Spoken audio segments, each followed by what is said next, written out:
St. Kitts and Nevis government moving to expel the opposition leader from Parliament.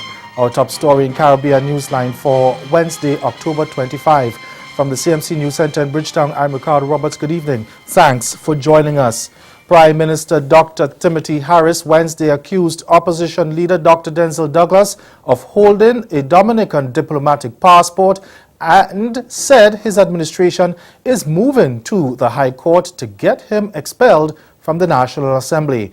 Speaking at a news conference, Harris says the government is finalizing an application to the High Court seeking declarations that the leader of the opposition is no longer eligible to continue sitting as a representative in the National Assembly. Harris says the issue had already been brought to the attention of the Speaker of the National Assembly, Michael Perkins.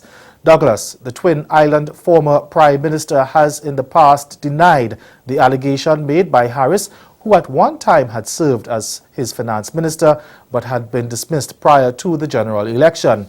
The opposition leader says he had said that he does not hold dual citizenship, nor does he hold and never held citizenship of Dominica or any other country except that of St. Kitts and Nevis. But Prime Minister Harris told reporters that Douglas had a diplomatic passport issued by the government of Dominica on the 30th of July 2015 and bearing date of the 29th of February 2020. Harris said the passport has listed Douglas's nationality as Dominican. Dr. Denzil Douglas was not a passive holder of this diplomatic passport. He has used it on several of his foreign trips in the Caribbean and beyond. The people of this country call upon Dr. Denzil Douglas to tell the full and ungarnished truth of his standing with the government of Dominica. Is he a paid diplomat? And if yes, how much is he being paid? And how many visits, if any, has he accompanied officials of Dominica or represented the government of Dominica? Will Douglas put personal avarice and self-interest above his duty as a member of Parliament and as the leader of the opposition of St. Kitts and Nevis? The Prime Minister wondered whether Douglas had offered the database of the Citizenship by Investment program to any other country. He argued that the Constitution is very clear on measures indicating the conditions under which persons are elected to serve in the National Assembly. The qualifications required of those elected to sit in the National Assembly are constitutionally entrenched and intended to prevent any actual or perceived conflicts of interest arising from divided loyalties.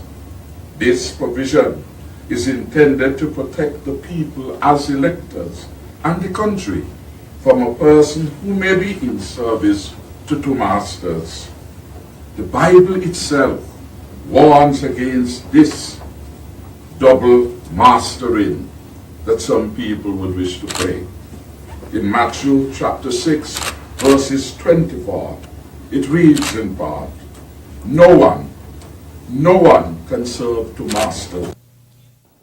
In other news now, dismissed Tourism and Investment Minister in Antigua and Barbuda, Asad Michael, describes as unfortunate the decision of Prime Minister Gaston Browne to relieve him of his portfolio, that Prime Minister Gaston Browne did not contact him before relieving him of his portfolio after he was detained in London on Monday. Michael said though he respects the Prime Minister's right to appoint and remove ministers in his government, he would have preferred if the Prime Minister had contacted him before making his decision. He said he believes his dismissal was based on a misapprehension of what has taken place, second-hand information and misinformation.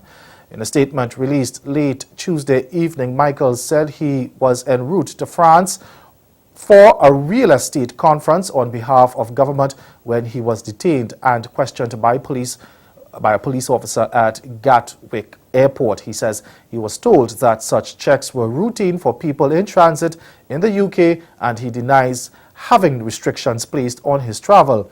He maintains that he is innocent of any wrongdoing and proposes to speak with Prime Minister Brown to explain the situation as soon as possible. Meanwhile, Prime Minister Gaston Brown, in an early morning post on his Facebook page, says he does not make premature decisions.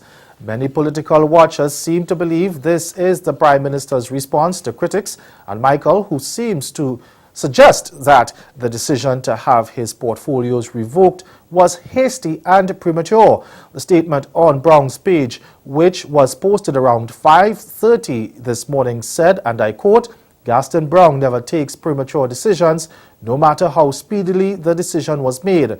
You can now disabuse your mind of that notion. Peace and love." End quote. The fourth CARICOM Mexico Summit got underway in Belize just over an hour ago. The leaders are meeting with Mexico President Enrique Peña Nieto. The summit will discuss the state of play in the dynamic relationship between CARICOM and Mexico, which includes the CARICOM Mexico Program of Technical Cooperation, Infrastructural Development in the funded program through the Mesoamerica Project, Agriculture and Trade and Investment. Now, issues such as the implementation of the 2030 Agenda for Sustainable Development, climate change and non-communicable diseases are also included on the agenda. A statement a Belize government statement released on Wednesday said the disaster management and recovery, which is also on the agenda, is of particular relevance to CARICOM following the devastation caused to several Caribbean islands by hurricanes Irma and Maria. Earlier, the leaders met for lunch, at which time the Mexican president was introduced to the Caribbean leaders, including current CARICOM Chairman Dr. Keith Mitchell and Secretary General Ambassador Orin LaRocque. Earlier on Wednesday, CARICOM foreign ministers met with their counterpart from Mexico, which was chaired by Barbados Foreign Affairs and Foreign Trade Minister Maxine McLean and the chair of the Council for Foreign and Community Relations, COFCOR, and the Mexican diplomat Luis Alfonso de Alba, the Undersecretary for Latin America and the Caribbean. Local human rights lobby group Jamaicans for Justice, JFJ, has brushed aside reasons given by government for not attending a hearing held in Uruguay by the Inter-American Commission on Human Rights, the IACHR. The hearing was set up to examine the alleged unlawful detention of persons by the Jamaican police. President of the IACHR Commission, Francisco Uriguen, said the government has problems with the title for the hearing, saying that the majority of Jamaicans are of African ancestry and it was not credible to claim that they were facing discrimination on that basis. However, the JFJ labeled the excuses as a cop-out. Director Rodri Malcolm, in an interview with Radio Jamaica, said he questions whether or not this is a real substantive excuse or more so one to avoid scrutiny. Meanwhile, Caribbean researcher at Amnesty International, Louis Tillotson, said Jamaica's absence was unfortunate and the issues raised by the state is a continuation of excuses to not appear. Still to come in Caribbean Newsline, union angry over decision by state-owned telecommunications company in Trinidad and Tobago to outsource retail stores. Stay with us. We'll be right back. To the gem of the Caribbean, Antigua and Barbuda. A warm welcome awaits you at our state-of-the-art VC Bird International Airport. I must say that Antigua is in wonderful shape. 5 minutes off the boat and we're already in paradise. Antigua was not that damaged by the storm as much as Barbuda was. The hotels are still open, the beaches are still clean, and the people are still friendly. With Antigua, it's the people that really await you. Hurricane Irma may have hit a little bit, but you can't even tell that it was ever here. The beach is wonderful. I'm having a great time. Everything is just as we remember. No storm damage. We're here and we're open. And we're better than ever. I do a lot of destination weddings, and I see weddings that could happen here, and they would be in love with it. I can't say enough about how in love with Antigua I am. It is one nation, two islands, and I'm loving it.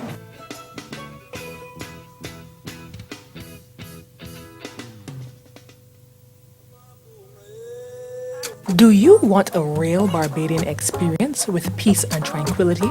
A home away from home feeling? Come and stay at Best E Villas.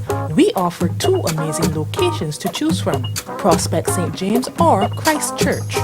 Plan a staycation for your anniversary, birthdays, summer or winter breaks, or any special event. Best E Villas is located in close proximity to our lovely beaches. Call us now at 246-425-9751 or visit us at bestevillas.com and make your booking for the best in villas.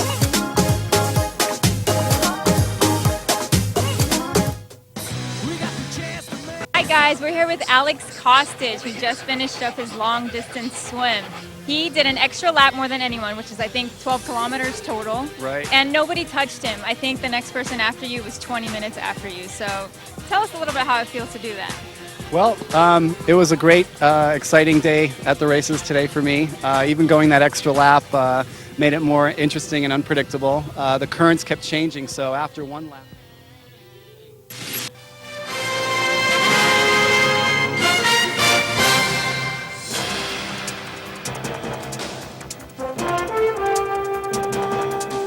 A decision by the Telecommunications Services of Trinidad and Tobago Limited to have a third party run its retail stores. It's not going down well with the Communication Workers Union. TSTT is assuring that not a single worker will be retrenched following the decision. The statement comes after the union criticized the move, saying hundreds of workers will be sent home. The union says the move is an act of corruption and it's questioning from whom TSTT's executive management will benefit from this move. We get more in this CNC3 News report. Please reverse that decision, because after today, we will not be asking you nicely. Christmas coming, we're going to be praying. A warning from the Communication Workers Union to TSTT. This after the majority state-owned company has taken a decision to have channel partners or agents take control of its retail stores.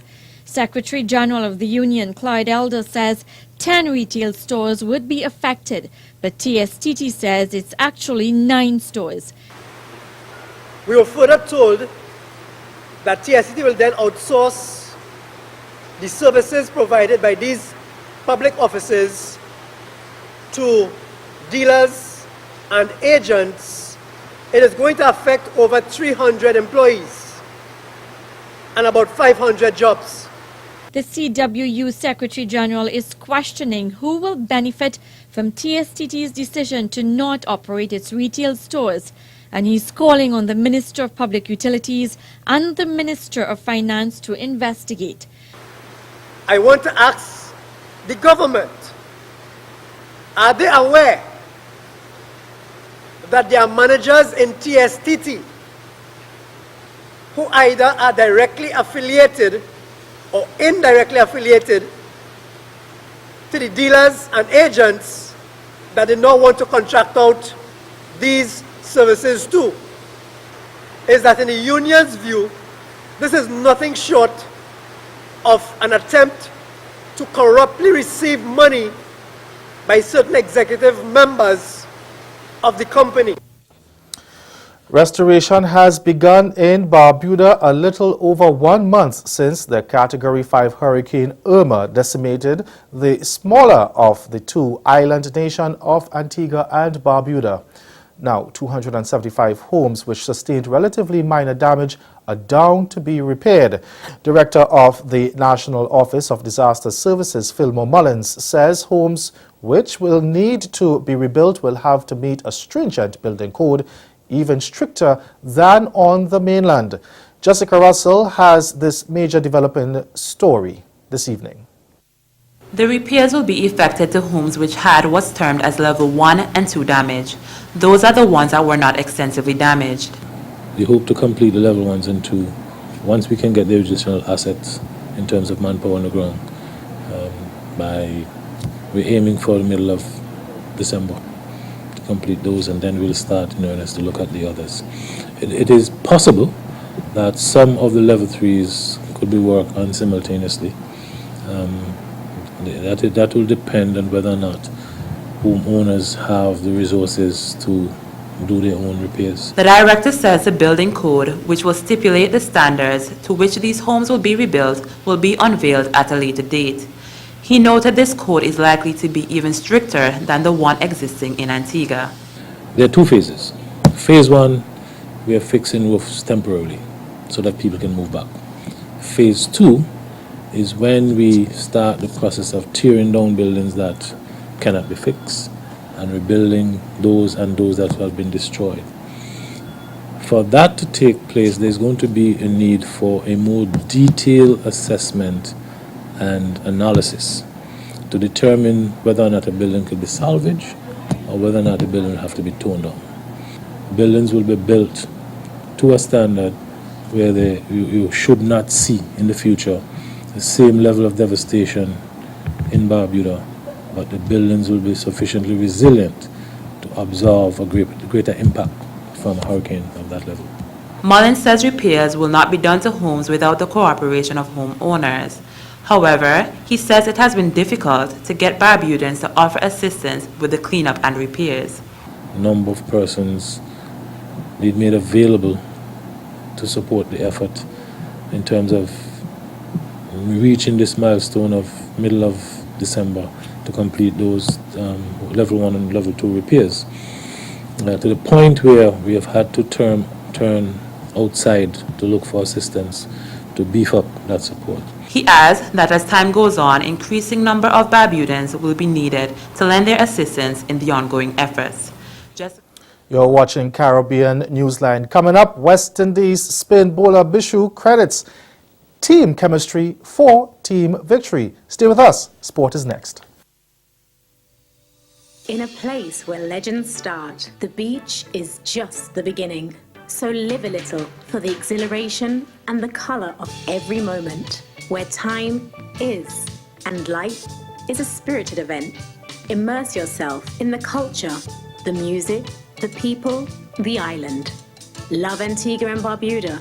Embrace an experience that leaves you breathless, from cricket to sailing week to carnival and more. Antigua and Barbuda, the beach is just the beginning. Do you want a real Barbadian experience with peace and tranquility? A home away from home feeling? Come and stay at Best E Villas. We offer 2 amazing locations to choose from, Prospect St. James or Christchurch. Plan a staycation for your anniversary, birthdays, summer or winter breaks, or any special event. Best E Villas is located in close proximity to our lovely beaches. Call us now at 246-425-9751 or visit us at bestevillas.com and make your booking for the best in villas.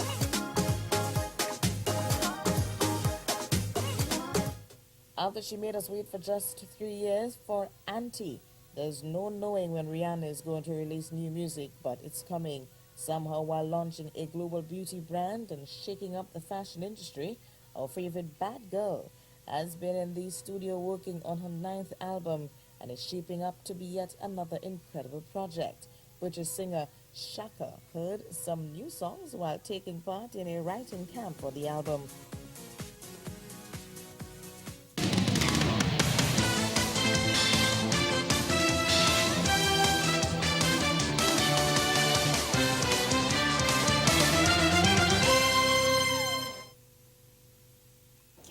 Devendra Bishu on Tuesday pointed to strong team chemistry after West Indies beat Zimbabwe by 117 runs in the opening test to claim their 3rd test win in 7 matches. West Indies produced a clinical performance on the 4th day to bowl Zimbabwe out for 316 after the hosts were set an improbable 434 for victory.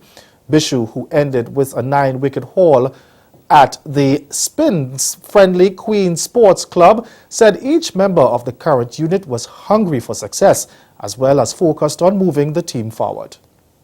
Our first plan is to win test match. If we can't win test match, we try to draw this match, and I don't think in any way we're going about trying to just play the test match for Queen. That's what I say. We always go to win. I know we have the capability of batsmen in our team, and we have Craig Buffett, who had a good series in England, Jack Shearer, who had a good series in England.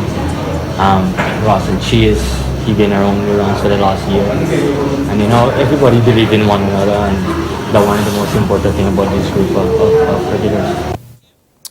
The victory came on the heels of the success against Pakistan in Barbados last May and the stunning triumph at Leeds in August. The West Indies face Zimbabwe again in the second test starting Sunday at the same venue. In form, Shea Hope continued his surge in the International Cricket Council batting rankings, jumping another 7 places to move even closer to the top 20 in the world. The 23-year-old was installed 24th in the latest rankings released on Wednesday following his good form in the opening test against Zimbabwe in Bulawayo, which saw him garner scores of 90 not out and 44. Hope's teammate Roston Chase also enjoyed progress, rising 4 places to 37th following scores of 31 and 95 in the opening test. However, there was bad news for Jermaine Blackwood, who plunged 9 spots to 51st following his twin failure, and for wicketkeeper Shane Dowridge, who slipped 8 places to fall to 100th. Opener Craig Buffett, who scored 86 in the second innings in Bulawayo, is the highest-ranked West Indies batsman and the only one in the top 20 at number 18. Still in cricket, wicketkeeper batsman Tyrone Theophil will lead the Windward Islands Volcanoes in the first 2 rounds of action in the regional 4-day competition starting on Thursday. Now, this was announced by Windward Islands chairman of selectors Charles Walters in an interview with DBS Radio last evening. Theophil will lead the first 2 rounds of matches, but Sunil Ambrose will take over for the rest of the season. Now, the Volcanoes will begin round 1 action against Leeward Islands Hurricanes at the National Cricket Stadium in Grenada before they face Guyana Jaguars in round 2 in St. Lucia. Asked why Liam Sebastian was unable to retain the captaincy, Walters says the time has come for fresh blood. What we expect from them, we expect improvement from our last outing where we came in 1 before the last time. We've added some new direction to the Volcanoes, new coach, and we have also added a new captain in Ambrose. But Ambrose won't be available because of West Indies duties, so we have the vice captain Tyrone Theophil will take over that duty for the first couple of games, and I think it does look like most part of the season. The whole idea behind changing the captain, we need some new direction, new ideas, and we feel that at some point in time some changes have to be made. And let's hope that we reap the success of it and everybody will come out winners.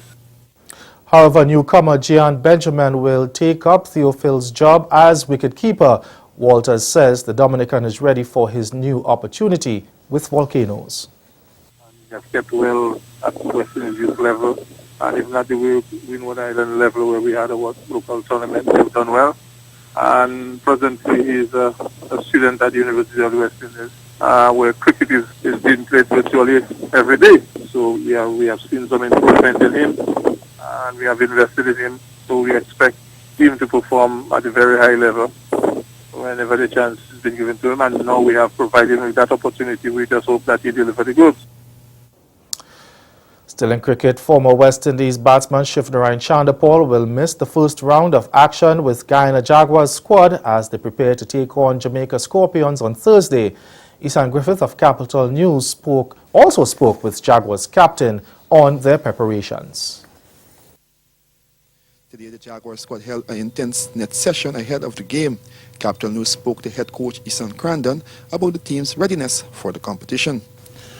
Today, good session. We put in a lot of work today. In all departments, batting, bowling, ground fielding, catching, and so on.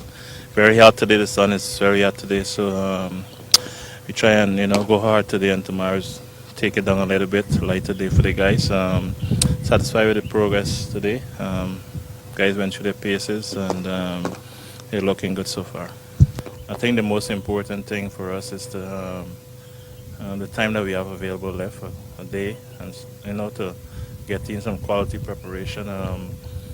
Guys working on the technique. Try to get the feet moving. Bowlers try to be consistent, hitting good areas.